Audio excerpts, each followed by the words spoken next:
స్త్రీ శక్తి పథకం పేరుతో ఉచిత బస్సు అంటూ హడావిడి చేసి కొన్ని సర్వీసులకే పరిమితం చేయడం పట్ల ఏలూరులో మహిళలు ఆగ్రహం వ్యక్తం చేస్తున్నారు.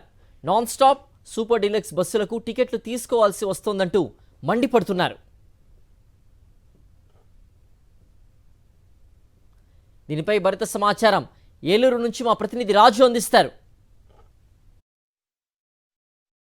కూటమి ప్రభుత్వం ఎన్నికల్లో ఇచ్చినటువంటి వాగ్దానం ప్రకారం కూడా తూట్లు పొడిచినట్టు పరచుకోవడం మరో పథకాన్ని కూడా చూస్తే స్త్రీశక్తి అంటూ పథకం కూడా ఉచిత బస్సు ప్రయాణం అంటూ కూడా అలవాటు చేశారు. చూస్తే కనుక ప్రధానంగా విజువల్స్లో చూస్తే కనుక సూపర్ లగ్జరీ కానీ అల్ట్రా డీలక్స్ సంబంధించినటువంటి కానీ మిగిలిన ప్రాంతాలకి ఎక్కడికి వెళ్ళాలన్నా కానీ టికెట్లు తీసుకోవాల్సిన పరిస్థితి ఉంది. కేవలం ఏదైతే పరిమితంగా ఉన్నటువంటి టికెట్లకు సంబంధించి చూసుకుంటే కనుక ఏదైతే బస్సులకు సంబంధించి కొన్నిటికే సుమారు 16 రకాలకు సంబంధించినటువంటి బస్సులు ఉంటే 16 రకాలకు సంబంధించినటువంటి బస్సుల్లో కేవలం కొన్నిటికి 5టికి మాత్రమే పరిమితం చేశారు. ఇప్పుడు మనం ఉన్నటువంటి ఏరియా కూడా ఇక్కడ ఉన్నటువంటి విజయవాడకి సంబంధించి వెళ్ళాలంటే ఇక్కడ ఉన్నటువంటి నాన్ స్టాప్ కానీ వీటికి సంబంధించిన టికెట్లు తీసుకోవాల్సిన పరిస్థితి కూడా ఉంది. ఇక్కడ ఉన్నటువంటి వారు వీటితో మాట్లాడుతుంది. అమ్మ చెప్పండి, అసలు మీరు సూపర్ లగ్జరీ కానీ వీటికి కూడా పెట్టాలని కోరుకుంటారు, ఏమని కోరుకుంటారు? అన్నిటికీ పెడితే బాగుంటుందండి. ఏదో ఒకటి పెడితే సరిపోద్దా ఏంటి? జాబులు మనం కూర్చుంటాం ఇక్కడ ఖాళీగా. మేము ఫ్రీ అని చెప్పారని చెప్పి కూర్చున్నాం, ఇది కూర్చున్నాం, ఇంటికి వెళ్ళి మరి డబ్బులు తెచ్చుకున్నాం వచ్చి.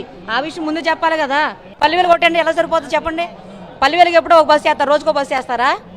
మరి ప్రతిసారి ఒక గంటకి వేయమనండి. మరి అది కూడా ప్రధానంగా చెప్పేటప్పుడు ముందర చెబితే తాము ఆల్రెడీ సిద్ధంగా ఉండేవాళ్ళం. ఇప్పుడైతే ప్రధానంగా ఫ్రీ అని చెప్పని మోసం చేశారు. ఇప్పుడు పూర్తి స్థాయిలో కూడా సూపర్ లగ్జరీ కానీ వీటికి సంబంధించి అల్ట్రా డీలక్స్ ఏతున్నాయో వీటిలో కూడా ఇక్కడ నుంచి వెళ్ళాలంటే విజయవాడ కానీ ఇతర ప్రాంతాలకు టికెట్లు తీసుకోవాల్సి వస్తుందని చెప్పి మహిళలు కూడా ఆగ్రహం వ్యక్తం చేసే పరిస్థితి కనపడుతుంది. చెప్పేదేదో పూర్తి స్థాయిలో ముందే చెప్తే తాము ఆల్రెడీ ఇంటికి వెళ్ళి కూడా ఇప్పుడు డబ్బులు తెచ్చుకున్నటువంటి పరిస్థితులు కూడా ఉన్నాయని చెప్పి వారు కూడా ఆగ్రహం వ్యక్తం చేస్తారు. వీరేశ్వర రమణతో రాజు, సాక్షి, ఏలూరు నుంచి.